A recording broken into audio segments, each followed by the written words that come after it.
that South Africa should not be used as a template for the rest of Africa. Because in South Africa, they speak 11 languages. There are 1,500 languages spoken in Africa. 520 of those are spoken in Nigeria alone. We have the highest ethno-linguistic density of any country in the world.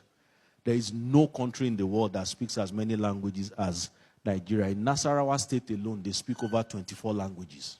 That's more than all the languages spoken in South Africa, right?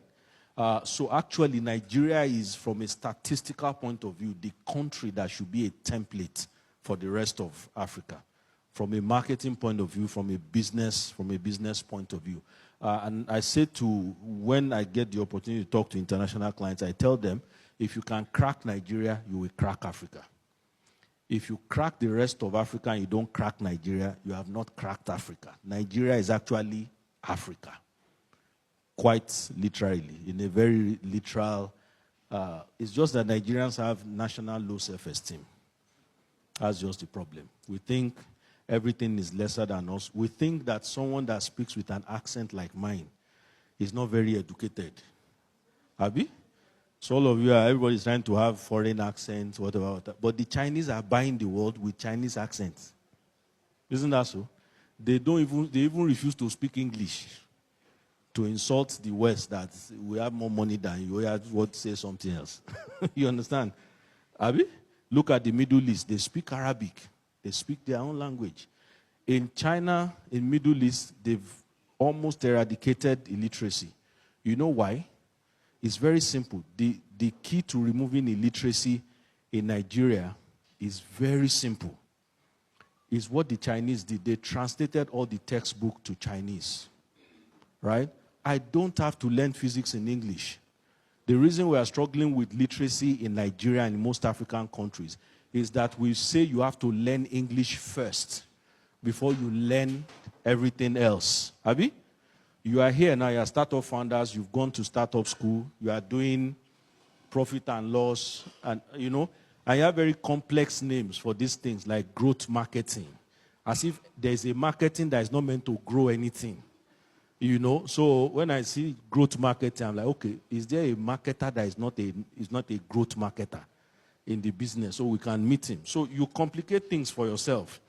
But if you go out and go to around Deeper Life there, the woman that is selling barley or corn, that woman understands business. If you ask her, how many does she need to sell to make gain, don't use profit, she can tell you while she's there how many corn she needs to sell so that she can have enough capital to buy more corn and still have gain, not profit, gain.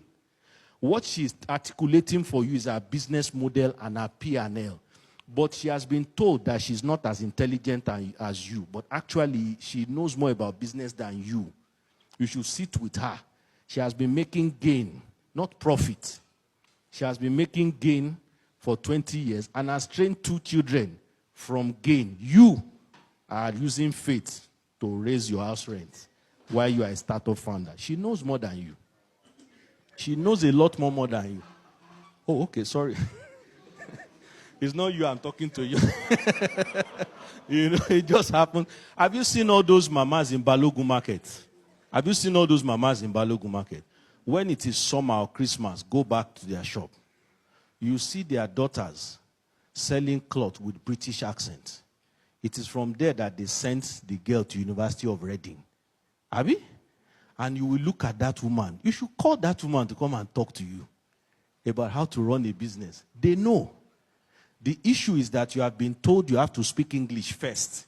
Then after you learn English, you will now learn finance and business, whatever. You don't need to learn English for anything. The first time I traveled to the UK and I saw an illiterate British person, I could not believe it. I had culture shock. I said, you mean it?